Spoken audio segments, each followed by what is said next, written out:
Marcela. Marcela es una de aquellas lavanderas de los años 1940 a 1950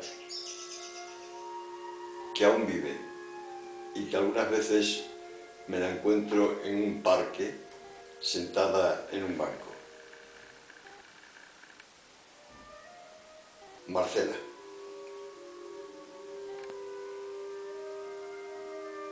Llega siempre a su cita, sin demora. La soledad la espera cada día. Arrastra sus cadenas de gruesos eslabones por el largo camino de los años. Alborotado y sucio su cabello blanco. Su frente es campo arado por el tiempo. Ojos grises, color de su existencia.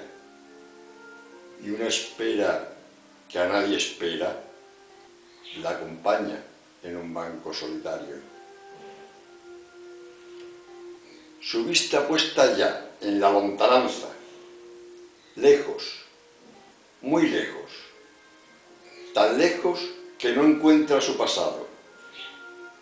Rebusca en sus recuerdos con ahínco, recuerdos ya canjeados por futuro.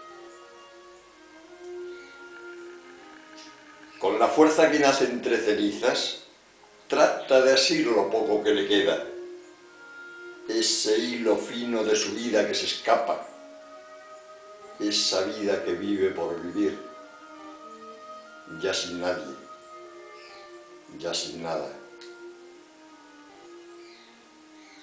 Ayer no pude resistir mi pena y me acerqué temiendo importunarla.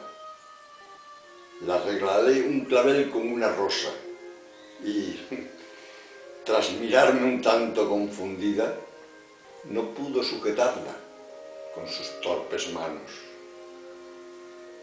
La vida le ha pasado por encima.